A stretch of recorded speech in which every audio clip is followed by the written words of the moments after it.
శ్రీకృష్ణ.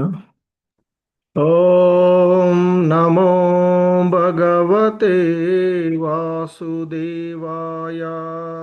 ఓం నమో నమో భగవతే వాసుదేవాయ. వాసుదేవాయ. ఓం నమో భగవతే భగవతే వాసుదేవాయ. వాసుదేవాయ. ఓం నమో భగవతే వాసుదేవాయ. ఓం నమో భగవతే వాసుదేవాయ. ఓం నమో భగవతే వాసుదేవాయ. నారాయణం నమస్కృత్య నరం చైవ నరోత్తమం. నారాయణం నమస్కృత్య నరం చైవ నరోత్తమం. దేవీం సరస్వతిం వ్యాసం తతో జయముదీరయేత్. దేవీం సరస్వతీం వ్యాసం తతో జయముదీరయేత్. నష్టప్రాయేష్వభద్రేషు నిత్యం భాగవత సేవయా. నష్టప్రాయేషు భద్రేషు భాగవత సేవయా. భగవతి ఉత్తమ శ్లోకే భక్తిర్భవతి నైష్టికీ. భగవతి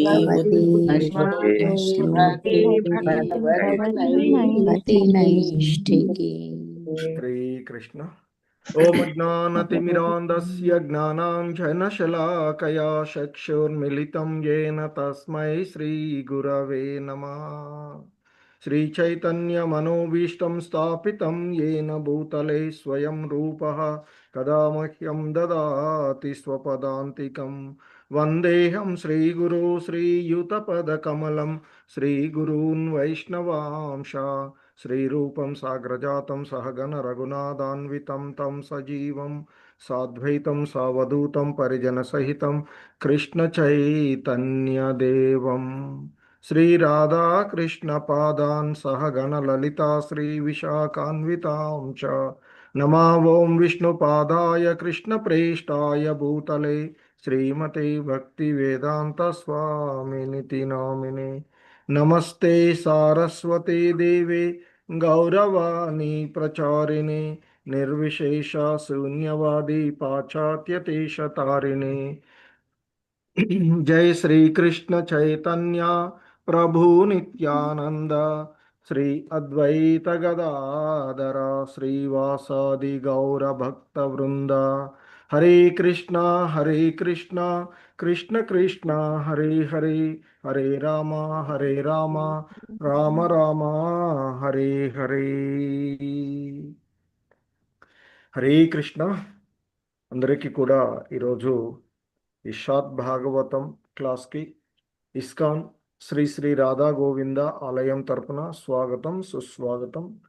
సో ఈ క్లాస్లో ఈరోజు మనము శ్రీమద్ భాగవతము మొదటి స్కందము 2వ అధ్యాయంలోని 15వ శ్లోకాన్ని ఇస్కాన్ సంస్థాపక ఆచార్యుల వారి వివరణ ద్వారా ఈ శ్లోకాన్ని తెలుసుకోవడానికి ప్రయత్నం చేద్దాము.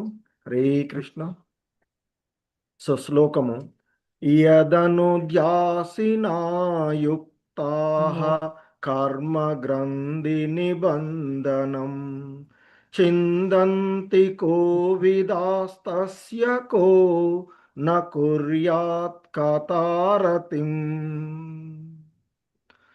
సో ఇక్కడ ఈ శ్లోకం యొక్క భావము ఈ విధంగా చెప్పబడుతుంది. బుద్ధిమంతులైన వారు అంటే జ్ఞానులు వివేకవంతులు కిందకి చెప్పబడుతుంది. మరి ఆ బుద్ధిమంతులైనటువంటి వారు శ్రీకృష్ణుని స్మరణము అనేటువంటి దివ్య ఖడ్గమును చేబూని కర్మగంధిని తెంపివేయుచున్నారు కనుక ఎవరు ఆ దేవదేవుని కథలయందు శ్రద్ధను కనబరచకుందురు అంటూ చెప్తూ ఉన్నటువంటి అంటే ఆ నిజమైనటువంటి జ్ఞానము కలిగినటువంటి వారు ఆ భగవంతుని యొక్క కథల యందు ఆసక్తులై ఉందురు అంటూ చెప్తున్నటువంటిది. సో మనకి 13వ శ్లోకంలో హరితోషణం ఆ భగవంతుణ్ణి సంతోషపరచడమే భక్తుడి యొక్క లక్షణం అంటూ మరి దాని కోసం మనకి 4 ప్రధానమైనటువంటి మార్గాలను 14వ శ్లోకంలో చెప్పబడినవి: శ్రవణము, కీర్తనము, ధ్యానము, పూజా విధానము. మరి ఇక ఇంకా మరి ఆ భగవంతుని యొక్క భక్తియుత సేవలో నిమగ్నమై ఉండేటువంటి భక్తులు ఎవడైనా మరి ఆ భగవంతుని ఉం, ఆ దేవదేవుడైనటువంటి శ్రీకృష్ణ భగవానుల వారి యొక్క ఆ భగవంతుని యొక్క దివ్యమైన లీలలను ఉం, ధ్యానిస్తూ ఉండేటువంటి జ్ఞానులు ఆ కర్మ బంధనపు గాఢమైనటువంటి ఆ ముడిని వాళ్ళు తెంచివేసుకుంటారు. కనుక మరి అటువంటి భగవంతుని యొక్క కథలపైన ఆసక్తి ఎవరికి కలగదు అంటూ ఇక్కడ ఎవరు ఆసక్తిని కనబరచకుండా ఉంటారు అంటూ చెప్పబడుతూ ఉన్నటువంటిది. ఎందుకంటే ఆ భగవంతుని యొక్క లీలలను ధ్యానిస్తూ ఉండేటువంటి అంటే కృష్ణ స్మరణము అనేటువంటి దివ్య ఖడ్గాన్ని చేబూని ఇక్కడ శ్రీల ప్రభుపాదుల వారు ఆయన యొక్క స్మరణము ఏదైతే ఉందో యత్ అంటే ఎట్టి అని చెప్తున్నా. అంటే ఇక్కడ ఆ భగవంతుని ఎవరైతే ఇంతకుముందు కొనసాగింపుగా భగవంతుని గురించి వస్తున్నారు కనుక యత్ అనేటువంటి పదం ఎట్టి అని వస్తే అది యాక్చువల్గా ఇక్కడ వచ్చేటువంటిది ఏంటంటే ఆ భగవంతుని అనేది అర్థం. ఇక్కడ అటువంటి ఆ భగవంతుని అను ధ్యాసిన అంటే నిరంతరము ధ్యానించడము, యుక్త అంటే ఒక ఖడ్గం దాన్ని సో నిరంతరము ధ్యానించడము ద్వారా యుక్తాహ అంటే దాంట్లో అనుసంధానమై ఉన్నటువంటి వారు. అంటే ఆ యత్ అనుసంధ్యాసిన యుక్తాహ అంటే ఆ భగవంతుని యొక్క ఆ భగవంతుణ్ణి నిరంతరము ధ్యానించడము ద్వారా అనుసంధానమై ఉన్నవారు. అంటే ఆ భగవంతుని యొక్క శ్రీకృష్ణ స్మరణము అనేటువంటి దివ్యమైనటువంటి ఖడ్గము, ఆ స్మరణే ఒక దివ్యమైనటువంటి ఖడ్గము అని చెప్తున్నారు. అది అన్నింటినీ కూడా ఈ బంధనాలన్నింటినీ కూడా ఖండించి వేసేటువంటి ఖడ్గము ఆ భగవంతుని యొక్క నామస్మరణ, ఆ స్మరణం, కృష్ణ స్మరణం, శ్రీకృష్ణుని దేవదేవుడైనటువంటి శ్రీకృష్ణుని స్మరణము. అందుకే యదనుధ్యాసిన యుక్తాహ అంటే ఆ భగవంతుని నిరంతరము ధ్యానించడంలో అనుసంధానమై ఉన్నవారు. అంటే మరి శ్రీకృష్ణుని స్మరణ అనేటువంటి దివ్య కర్మను, దివ్య ఖడ్గాన్ని చేబూటినటువంటి బుద్ధిమంతులైనటువంటి వారు అని ఇక్కడ మనకి అర్థం వస్తుంది. వారు ఇక్కడ చెప్తున్నటువంటి కర్మగ్రంథి నిబంధనం, ఇక్కడ ఆ కర్మగ్రంథి అంటే కర్మ అనేటువంటి బంధనము లేదా కర్మ అనేటువంటి ముడి. మనల్ని బంధించేది ఈ భౌతిక జగత్తులో బంధించేటువంటివి కర్మలు, మనం చేసుకునేటువంటి కర్మలు కదా. సో కనుక కర్మగ్రంథి నిబంధనం, ఆ బంధనపు ముడి అనేటువంటి బంధనాన్ని చిందంతి కోవిదాస్తస్య, చిందంతి అంటే ఖండించేసేటువంటిది, చిందంతి ఖండించే లేదా కోసివేసేది అని చెప్పుకోవచ్చు. కోవిద ఇక్కడ కోవిదులు అంటే జ్ఞానులు, వివేకవంతులు అంటే తెలివిగలవారు అనేటువంటి అర్థం. ఇక్కడ తస్యా మరి ఆ భగవంతుడు ఎవరు? ఆ దేవదేవుడైన శ్రీకృష్ణుణ్ణి కహ నః కుర్యాత్ ఇక్కడ చెప్తున్నటువంటిది. అంటే మరి ఎవరు చేయకుందురు కహ నా కుర్యాత్, ఎవరు ఉ, చేయకుండా ఉంటారు, ఎవరికి కలగకుండా ఉంటుంది అంటూ చెప్తున్నటువంటిది. కథారతిం, కథారతిం అంటే ఆ, ఆయన ఎవరు, దేవదేవుడైన శ్రీకృష్ణుని యొక్క కర్మలయందు ఆసక్తి శ్రద్ధ. సో అందుకే ఇక్కడ మనకి చెప్తున్నటువంటిది ఏంటంటే ఆ భగవంతుని యొక్క లీలలను ధ్యానిస్తూ ఉండేటువంటి బుద్ధిమంతులైనటువంటి వారు ఉం, కర్మ బంధనపు కర్మ బంధనము అనేటువంటి ఆ గాఢమైనటువంటి కర్మ గ్రంథిని తెంపివేసుకుంటూ ఉన్నారు. ఎలా? కృష్ణ స్మరణ చేయడం ద్వారా. మరి కనుక అటువంటి ఆ దేవదేవుని కథలయందు ఆసక్తి కనబరచకుండా ఎవరు ఉంటారు అంటూ ఆయన ఇక్కడ చెప్తూ ఉన్నటువంటిది. ముఖ్యంగా మనకి ఆ కర్మగంధి అంటే బంధనము ముడి, బంధనము అనేటువంటి ముడి భౌతిక మూలకాలతో ఆత్మ సంపర్కం చెందినప్పుడు హృదయ గ్రంథి ఏర్పడుతుంది. అంటే మన బంధనాలన్నీ ఎప్పుడైతే శాశ్వతమైన దివ్యమైనటువంటి ఈ ఆత్మ ఉన్నదో అది ఈ భౌతిక జగత్తు ప్రకృతి త్రిగుణాలతో మిళితమైనప్పుడు, అంటే ఈ భౌతిక జగత్తులోనికి వచ్చినప్పుడు అది మనల్ని బంధించి వేస్తుంది అని చెప్పబడుతూ ఉన్నటువంటి అంశం ఇక్కడ. సో మరి ఆ కామ్యకర్మలు వాటి యొక్క ఫలముల నుండి ముక్తిని వాంఛించువాడు మరి ఎవరైతే ఉన్నారో, అంటే ఈ జనన మరణాలకు అతీతంగా దివ్యమైనటువంటి ఆ భగవద్ధామాన్ని, ఆ భగవంతుని యొక్క భక్తియుత సేవలో నెలకొనాలి అని అనుకున్నటువంటి వాడు ఖచ్చితంగా ఈ హృదయ గ్రంథిని అంటే కర్మ గ్రంథి ఏదైతే ఉందో, బంధనపు ముడి ఏదైతే ఉందో, ఈ ఎప్పుడైతే ఈ పాంచభౌతికమైనటువంటి దేహాన్ని పొందినప్పుడు మనము ఈ బంధనాలలో చిక్కుకుంటున్నాం కనుక మరి ఈ కర్మ వలయాలు ఏదైతే ఉన్నాయో ఈ గ్రంథి నుండి బంధనము కావడమే మోక్షము అనబడుతుంది అని చెప్తున్నారు. మరి అటువంటి మోక్షము మరి ఎప్పుడు వస్తుంది అంటే ఆ దేవదేవుని యొక్క దివ్య లీలలను నిరంతరము స్మరించడము వలన అది అప్రయత్నంగానే వస్తుంది అని చెప్తున్నారు. వాస్తవానికి ఈ ఈ మోక్షము అనేటువంటిది భక్తుడు వాంఛించేటువంటిది కాదు. భక్తుడు వాంఛ ఏముంటుంది, భక్తుడి యొక్క ఇచ్చ ఏముంటుంది అంటే అతడు నిరంతరము ఆ భగవంతునికి భక్తియుత సేవ చెయ్యడమే. కానీ ఆ భక్తియుత సేవ చెయ్యడం వల్ల ఆనందిస్తూ ఉన్నప్పుడు ఆటోమేటిక్గా బై ప్రోడక్ట్గా, అందుకే ఇక్కడ శ్రీల ప్రభుపాదుల వారు మనకి భాష్యంలో 2వ పారాగ్రాఫ్లో చెప్తారు, భౌతిక బంధనము నుండి ముక్తి అనేది భక్తియుత సేవ యందలి గౌణ ఫలమై ఉన్నది. అంటే ఇక్కడ చెప్తున్నారు ఆయన ఆధ్యాత్మికమైనటువంటి జ్ఞాన సమపార్జనకు అంటే ఆ ముక్తి పొందడం ఒక్కటే కాదు, అట్టి జ్ఞానము భక్తితో మిళితమై క్రమంగా అంత్యమున భక్తియుత సేవయే ప్రధానమైనదిగా మారినప్పుడు మనకి ముక్తి అనేది బై ప్రోడక్ట్గా లభిస్తుంది. By product is not the main product, it is a by product అని చెప్తున్నారు. సో మెయిన్ ప్రోడక్ట్ ఏంటి? ఆ భగవంతునికి భక్తియుతం సేవ చేసుకోవడమే ప్రతి జీవుడి యొక్క పరమ లక్ష్యము.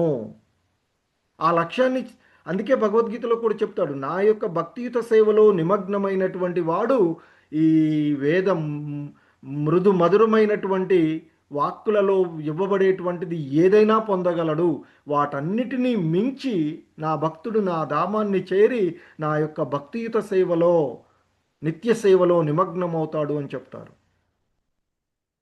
సో కనుక కామ్యకర్మ రతులు కర్మలు కూడా భక్తితో మిళితమైనట్లయితే, ఈ కామ్యకర్మ రతులైతారు కదా, వారి యొక్క కర్మలు భక్తితో, కొంతమంది ఏం చేస్తారు, కర్మలు చేస్తూ ఉంటారు, కొంత భక్తి చేస్తున్నట్లుగా ఉంటుంది. అలా చేస్తూ ఉన్నప్పుడు ముక్తి మనకి పొందుతూ అంటే ఆ భక్తితో నిమగ్నమై ఆ భగవంతుని సేవలో మిళితమైనటువంటిప్పుడు వివిధ రకాలుగా, అందుకే మనకి ఇక్కడ చెప్తారు భగవంతుని సేవలో మిళితమైనటువంటి కర్మలు ఏవైతే ఉన్నాయో అవి కర్మయోగాలు అనబడతాయి అని. అలాగే భగవంతుని యొక్క సేవలో మిళితమైనటువంటి జ్ఞానము జ్ఞానయోగంగాను, ఉం? మరి అలాగే విశుద్ధమైనటువంటి భక్తి యోగము అట్టి ఆ జ్ఞాన కర్మలకు పరమై ఉంటుంది.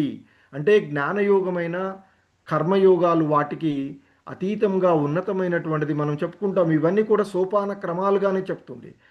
ముఖ్యమైనటువంటిది ఏంటంటే భక్తి యోగము. ఆ భక్తి యోగమే బద్ధజీవునికి ముక్తిని కూర్చుతూ ఉంటుంది. ఉం? అలాగే ముక్తే కాదు, మరి నిజమైనటువంటి జీవుడి యొక్క నిజమైనటువంటి ధర్మము శ్రీకృష్ణ భగవానుని దివ్యమైన ప్రేమయుత సేవను చేయడం, అది లభిస్తుంది. ఆ సేవ చేసుకునే భాగ్యం లభిస్తుంది. అందుకే మనము వైష్ణవుల యొక్క సేవ కోసం తాపత్రయపడుతూ ఉంటుంటాం. సో అది భగవంతుని ఆనందింపచేస్తుంది. సో భగవంతుని ఇలా చేస్తూ వస్తున్నప్పుడు భగవంతుని సేవ చేసుకునేటువంటి అవకాశం మనకు లభిస్తూ ఉంటుంది. సో అందుకే ఇక్కడ చెప్తున్నారు శ్రీల ప్రభుపాదుల వారు, జ్ఞానరహితుడైనటువంటి సామాన్య మానవుని కన్నను బుద్ధిమంతుడైన వాడు నిత్యములైనటువంటి శ్రవణము, కీర్తనము, స్మరణము, ఆ, సేవనముల ద్వారా శ్రీకృష్ణ భగవానుని ఎటువంటి అవరోధము లేకుండా నిరంతరము తలచవలెను. అదే రూపగోస్వాములు వారు చెప్పినట్లు అన్యాభిలాషితా శూన్యం. ఎటువంటి వేరే ఏమీ ఉండదు, ఇక వేరే ఎటువంటి ఏది ఆలోచన లేకుండా, జ్ఞాన కర్మాది అవేమీ లేకుండా మరి ఆయన యొక్క నిరంతరము ఆయన శ్రీకృష్ణ భగవానుని యొక్క శ్రవణము, కీర్తనము, స్మరణము, సేవలు. సో ఆయన స్మరణమే ఈ అన్నింటినీ, ఈ భవబంధనాలను తెంపివేసేటువంటి దివ్యమైనటువంటి ఖడ్గము అని చెప్తుంది ఈ శ్లోకం ఇక్కడ మనకి. అదియే పూర్ణమైనటువంటి భక్తియుత సేవా విధానము. అంటే శ్రవణము, కీర్తనము, స్మరణము, సేవలు చేయడం, పూజనము అవరోధాలు లేకుండా చేయగలిగినప్పుడే అది భక్తియుత సేవా విధానంగా చెప్తున్నారు. భక్తి ప్రచారానికై శ్రీ చైతన్య మహాప్రభువు చేత నియమింపబడినట్టి బృందావన గోస్వాములు ఈ నియమమును ఖచ్చితంగా పాటించుచు మన శ్రేయస్సు కొరకై ఆధ్యాత్మిక శాస్త్రమున అనంత వాజ్మయమును అందించారు. మనకి మెయిన్గా రూపగోస్వాముల వారు, సనాతన గోస్వాముల వారు, జీవగోస్వామి మొదలైనటువంటి వారు.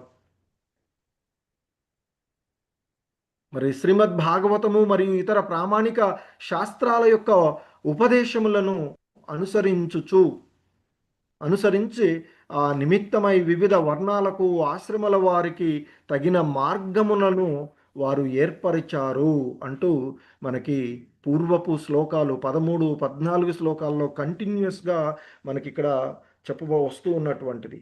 సో ఇక్కడ కర్మబంధి గ్రంథి అనేటువంటిది బంధన ముడి. మన గౌడీయమైనటువంటి ఆచార్యులు, వైష్ణవ ఆచార్యుల ప్రకారము కర్మగ్రంథి అంటే మనలో కలిగి, అంటే ఎప్పుడైతే ఆత్మ ఈ దేహాన్ని పొందితే వెంటనే అహంకారము, కర్మ ఫలాసక్తి కలుగుతుంది. అప్పుడు జనన మరణ చక్రం, ఈ మూడు కలిపి జీవుణ్ణి బంధిస్తూ ఉంటాయి కనుక అది మనకి కర్మగ్రంథిగా చెప్పబడుతుంది, బంధన ముడి. జీవగోస్వాముల వారు చెప్తారు, ఈ ముడి చాలా గట్టిది, కేవలము తపస్సు లేదా జ్ఞానము ద్వారా పూర్తిగా తొలగించడం కష్టము. కాబట్టి భక్తియుతమైనటువంటి సేవ, శ్రీకృష్ణుని స్మరణ ద్వారానే ఈ గట్టిగా ఉన్నటువంటి ముడి ఏంటది? కర్మగ్రంథి. అది ఏంటది? బంధనము. ఈ భౌతిక జగత్తులో మనకి ఏర్పడేటువంటి అహంకారము, కర్మఫలాసక్తి, జనన మరణ చక్రము అనేటువంటి ఈ ముడి చాలా గట్టిగా ఉంటుంది. అది తపస్సు, జ్ఞానాల ద్వారా మాత్రమే బయటపడలేదు, భక్తి మిళితమైనప్పుడే అది బయటపడుతుంది అని చెప్తారు. సో అందుకే మనకి ఈ శ్లోకము భక్తి యొక్క గొప్ప శక్తిని తెలియచేస్తుంది. ఇక్కడ మనకి భక్తి శక్తిని శ్రీల ప్రభుపాదుల వారి ప్రకారంగా భగవత్కథ శ్రవణము ఈ కర్మబంధనాన్ని ఛేదిస్తుంది అని చెప్తున్నారు. జీవగోస్వాముల వారు ఈ తపస్సు, జ్ఞానము ద్వారా దీన్ని తొలగించడం కష్టము అంటే మనకి శ్రీల ప్రభుపాదుల వారు ఆ భగవత్ కథ శ్రవణము కర్మబంధనాన్ని ఛేదిస్తుంది అంటూ ఆయన చెప్తారు. మనకి భగవంతుని లీలలు వినడం ద్వారా హృదయంలో ఉన్న కర్మ వాసనలు తొలగిపోతాయి. మనం ఎన్నెన్నో జన్మలలో మనం ఏర్పరచుకున్నటువంటి బంధనాలు ఉన్నాయి కదా, ఈ బంధనాలన్నీ కూడా తొలగిపోతాయి అంటూ చెప్తారు శ్రీల ప్రభుపాదుల వారు. అందుకే భాగవతం లో శ్రవణం అత్యంత శక్తివంతమైనటువంటి సాధనంగా చెప్పబడింది మనకి. సో శ్రవణ కీర్తనాదుల్లో శ్రవణము ప్రాథమికమైనది, అత్యున్నతమైనదిగా చెప్తారు. సరళమైనది మొదటిది, అత్యున్నతమైనది కూడా చెప్పబడుతుంది శ్రవణము అని చెప్తున్నారు. అందుకే శ్రీల ప్రభుపాదుల వారు భగవంతుని లీలలను వినడం ద్వారా హృదయంలో ఉన్నటువంటి, ఎందుకంటే వాసనలను మనకి భగవద్గీతలో చెప్పబడుతుంది 15th చాప్టర్లో. సో ఒక దేహం నుండి ఇంకొక దేహానికి మోసుకుపోతూ ఉంటాయి ఈ సూక్ష్మ శరీరం ద్వారా. సో కనుక మరి వాటిని బయటపడేయాలంటే వాటి నుండి ఆ వాసనలను, గత జన్మల వాసనలను, గత కర్మల వాసనల నుండి తొలగిపోవాలంటే మనకు ఉన్నటువంటి మార్గము ఆ శ్రీకృష్ణ భగవానుని లీలలను వినడము అంటూ చెప్తుంటారు. అందుకే ఇక్కడ ఈ శ్లోకంలో ముఖ్యంగా అనుధ్యాసిన అంటే నిరంతర స్మరణము, అనుధ్యాసిన అంటే నిరంతరం, అంటే ఏదో ఒకసారి విని లేదా ఇవాళ విన్నాను, ఈ వారానికి ఒకసారి టెంపుల్ పోయితే సరిపోతుందిలే, మిగతా రోజులన్నీ మనం చేసే పనులు చేద్దాంలే అనుకోవడం కాదు. అందుకే చెప్తారు మనకి ఇక్కడ పూర్వాచార్యులు, అనుధ్యాసిన అంటే ఒక్కసారి స్మరణ కాదు, నిరంతర స్మరణ. సో కనుక భక్తుడు వినడము, కీర్తించడము, స్మరించడము ద్వారా ఆ భగవంతునితో మనకున్న సంబంధాన్ని కొనసాగించుకోగలుగుతాము అని చెప్తుంటారు. అలాగే చివరి పదంగా కథారతి, భక్తి యొక్క లక్షణం అది. కథారతి అంటే ఏంటి మరి భక్తి యొక్క లక్షణము? ఆ భగవంతుని యొక్క కథలపైన, దివ్య లీలలపైన, దివ్య గుణగణాలు పైన, భగవంతుని యొక్క దివ్య గుణగణం పైన, ఆ భగవంతుని యొక్క నామం పైన సహజమైనటువంటి ఆసక్తి, అదే కథారతి అని చెప్పబడినటువంటిది ఇక్కడ. సో మనకి వైష్ణవ సాంప్రదాయంలో ఇది ఒక ముఖ్యమైనటువంటి లక్షణంగా చెప్తుంటారు. ఏంటి? భగవంతుని యొక్క కథలపైన సహజ సిద్ధంగా ఆసక్తి ఏర్పడడము. అదే భగవద్గీత 4వ అధ్యాయంలో కూడా చెప్తారు కదా మనకి, ఇది సాధ్యం కావాలంటే. అలాగే గుహ్యతమ యోగంలో 9వ అధ్యాయంలో కూడా చెప్పబడుతుంది, శ్రద్ధ విశ్వాసాలే అని చెప్తుంటారు. సో అదే ముఖ్యంగా భక్తుల యొక్క లేదా వైష్ణవుల యొక్క లక్షణము, సహజ సిద్ధంగా ఆ భగవంతుని యొక్క గుణగణాలు, దివ్య కర్మలు, నామము పైన సహజమైనటువంటి ఆసక్తిని ఏర్పరచుకోవడము. సో మనకి మరి దీనికి